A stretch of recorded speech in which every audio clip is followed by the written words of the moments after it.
Sport. Au sommaire de ce journal des sports, à Béni Oumonja Football Club lancera officiellement ses activités ce mercredi à l'occasion de son entrée au championnat local. Éliminatoire CAN 2025, nous avons été solides sur le 2 matchs comme il fallait, propos de Sébastien Desabre. Nous aurons également à vous livrer les propos du capitaine Chassel Mema Alilal, encore 2 mois d'arrêt pour Neymar. Bonne nouvelle pour Asman Fatih avec le FC Barcelone, bienvenue à tous au détail. Et je les mouvements et puis attention avec ce ballon pivot. Un moment émotionnel. Les smash, les centres, il est au cordeau. Et la lourde frappe magistrale sous le lucarne, le but. Le but. Un moment Oasis Sport, le sport dans toutes ses formes. Je suis à votre service, mon nom est Remir Soumaïli Lepers. Promis de l'élite, bénéficiant après son honorable deuxième place dans la dernière compétition de la deuxième division. Les apprenants de l'unique école de football de la région de Béni vont découvrir ce mercredi 11 septembre le championnat des clubs seniors. Pour cette première sortie, Toto Manompi et ses élèves seront opposés au Simangaza, l'un des habitués de cette compétition. Ce match aura lieu à 15h30 de ce mercredi 11 septembre au stade du 15 octobre. Après avoir livré plusieurs matchs amicaux dans la pré-saison et des séances d'entraînement, le protégé de l'UTA souhaite lasser avec pompe cette compétition. Précisons que la participation de cette académie à ce championnat local édition 2024-2025 est l'occasion pour Oumonja International Football Club d'exhiber le talent de ses élèves aux habitants de la région de Béni. À Aquarine Source aussi, du côté du FC Mwangaza, un recrutement de taille a été réalisé. Les joueurs seront à découvrir dans cette première sortie du Banalola. Kalumbi Lumande, l'acier technicien de l'Athletic Club Kapako, est l'un des renforts du staff technique de Roger Blas Bénitian. Une situation qui prouve que ce match sera très disputé. Cette entrée à la matière de Oumonja International Football Club sera l'occasion du lancement officiel des activités de ce centre de football. Tout débutera par une caravane festive qui ira du rond-point Niamouissi à 12h pour chuter au stade du 15 octobre où se tiendra une petite cérémonie avec les autorités locales de football.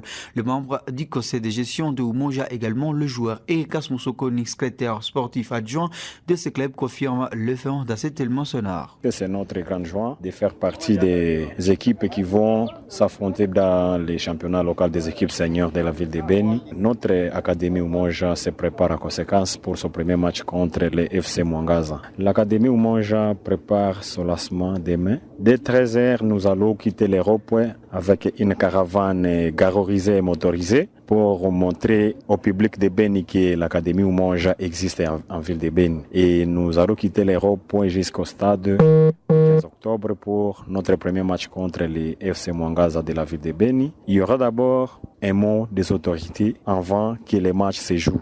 C'est pourquoi nous appelons tout le monde à venir soutenir l'Académie Oumonja, une équipe de petits, de jeunes qui vont montrer le football et de quoi ils sont capables.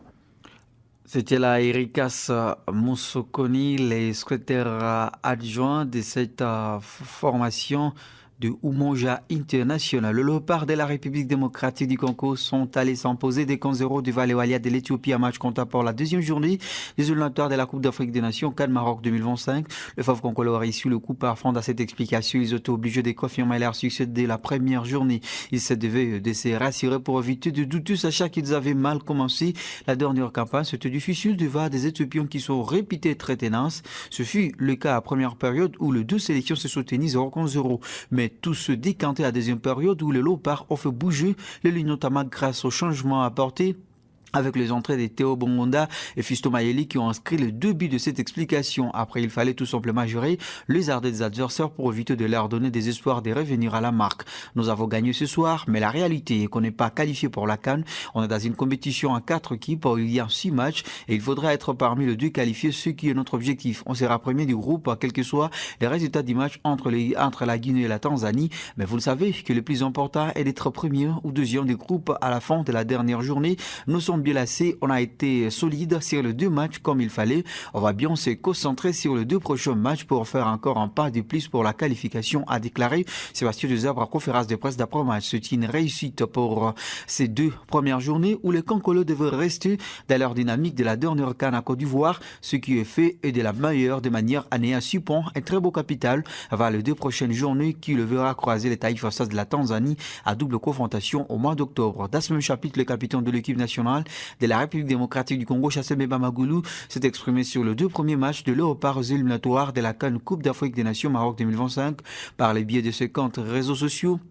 Celui qu'on appelle affectueusement le demi-dieu a félicité le staff technique et ses coéquipiers pour avoir atteint leur premier objectif, remportant toutes les 2 rencontres de cette chasse. Il a en outre remercié les Concolans qui ont effectué le déplacement de Dar Salam pour le soutenir face au Alia de l'Éthiopie.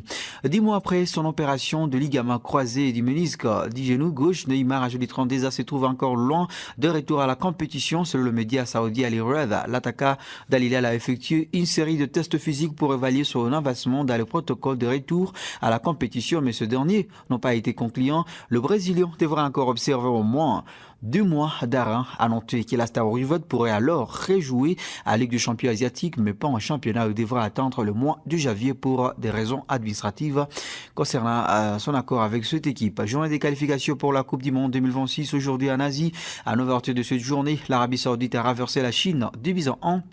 Confirmant sa première place du groupe des qualifications C avec 4 points, devant le Japon 3 points avant son match contre le Bahreïn. De son côté, l'Australie n'a pas réussi à trouver la faille dans les dispositifs indonésiens 0-0 et se contentera de ces petits points à l'issue du match. Puis, c'est bien la Corée du Nord qui a réalisé l'exploit de cette journée. Opposée au Qatar sur terrain neutre, les Colimans ont d'abord ouvert le score grâce à Ilsong, c'était à la 19e minute 0-0. Le pays hôte de la dernière Coupe du Monde ne s'est cependant pas attendu longtemps avant de recoller au score égal. Afim a inscrit son premier but à la demi-heure de jeu, c'était à la 31e minute. Almonz Alvion rapidement doublé la mise pour le pays du Golfe à la 44e minute. Au retour de vestiaire, cependant, la Corée du Nord revient directement au score, créant la sensation pour faire décompter à la 52e minute. Un temps interrompu à cause des conditions météo. Le match se terminera sur un match nul entre les 2 formations. Grâce à un précieux point, le Nord-Coréen pointe à la 4e place de leur groupe, synonyme de barrage. Le Qatar reste quant à lui bon dernier du groupe et devra obligatoirement rebondir au prochain match s'il veut sortir la tête de l'eau pour ses éliminatoires. Épargné par les PP Fizou, le Barcelone peut au moins se réjouir du retour d'Asman Fati âgé de 21 ans. Selon dit, le club catalan a annoncé que l'attaquant polyvalent avait effectué une partie de l'entraînement collectif. Rappelons que l'international espagnol, victime d'une blessure à la plante du pied droit à juillet dernier, n'a pas encore débuté sa saison. Le Blaugrana devra intégrer le groupe pour le déplacement à Gérone. Dimanche à 17h15 à Liga, une bonne nouvelle pour le coach Asif Leïka qui s'est opposé à son départ cet été du FC Barcelone pour rester et qui passe qu'il pourra peut-être l'utiliser pour cette compétition de la Liga, mais également d'autres compétitions où le FC Barcelone va devoir y participer. C'est la fin de ce journal des sports présenté par Remia Soumaïli Lepars. Merci de nous avoir auditionnés. Merci d'avoir écouté ce journal. Vous pouvez le réécouter en visitant notre site internet www.radiooasis.cd. Jeune, ton avenir est plein d'espoir. Mais une seconde de plaisir sexuel peut le gâcher à jamais. Sois sage.